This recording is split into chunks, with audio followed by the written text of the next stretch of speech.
You see this bell icon here? Hit it now and we'll ensure you get delivered the very best of reviews, interviews and pop culture content. Hi, this is Katrina Kaif.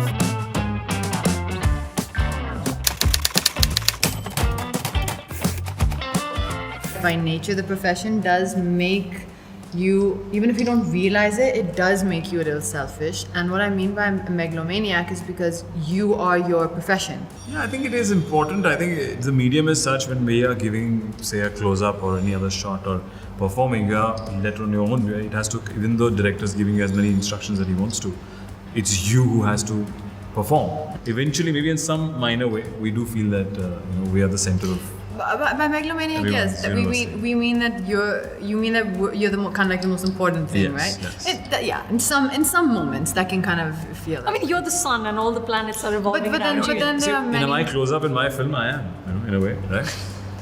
But then life, if you ever make that mistake of feeling that way, you can probably rest assured that life is going to come and give you some experiences which is going to make you believe or reassure you that you are just like everybody else and we're all equal. When you go home, you don't have something else. You don't have a family at home. You don't have a personal life to so to speak of. So your mind is kind of still at work, so to speak. You know what I mean? You take your work home. It's a good and a bad thing. Right. The good of it is you take it home and you kind of, in the piece of your house, think about it. Where am I finding loopholes? Where am I not connecting to this? Why am I not connecting to this? How do I try and find a bit more of, understanding of creating this character? And that's where, for me, I think I started to really try and look more into the house. Because I really believe that there's nothing in life you can't learn.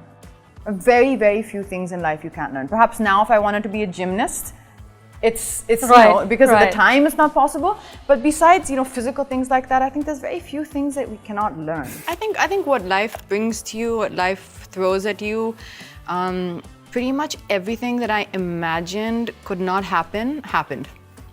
All the things that you imagine, this should not happen, this should not happen, the things you try and guard and protect and keep.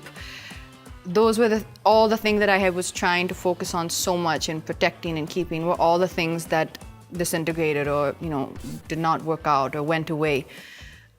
And then I think it's that moment where you kind of are faced with everything you feared and you realize that it's not so bad. It's like it's like you had overhyped in your own head. I think that's what fear is, right? Fear is mostly just an illusion. It's never really, unless the actual ghost in your horror film comes in front of you, it's never really that the thing that you fear is that bad. Yeah. Sometimes you don't realize it at all until later, and then you realize before you know it, you're in this whole kind of structure of something, and it's not purely just creative, it's not purely just your work, it's kind of all convoluted. And then when that kind of disintegrates, then you kind of come back to, after the unsettling phase, you come back to a place then again of feeling really fearless and not having so many kind of rules for yourself and so many things that you're living under. And I think with that kind of came for me a kind of a renewed interest and excitement in what I was doing at my work. Because I think for me, I went through a phase of, it's kind of like what you said, where I feel that when you're on set and when you're working, it consumes everything of you. I think there's very, very little left for anything and anyone else. And if you don't really have everything to give, then I think you're going to be weak in those films or in that period of time. So I think just trying to find where is it that you feel that, this is a place where I feel good about myself and I feel good being here. You may have a good day, you may have a bad day, you may have a good phase, you may have a bad phase. But we are. It's fine to be who we are. Nobody needs to be criticized for the way they look, and nobody needs to be held to any standard. And every woman is beautiful. I mean, it's a basic concept. If you're saying you're beautiful and you're not, then what you're saying is God made a mistake, and then God didn't make a mistake, which I don't believe in that philosophy. So I think it's really just about celebrating who you are, because let's face it, we don't have a choice. So we might as well learn to genuinely accept and embrace who we are and how we look.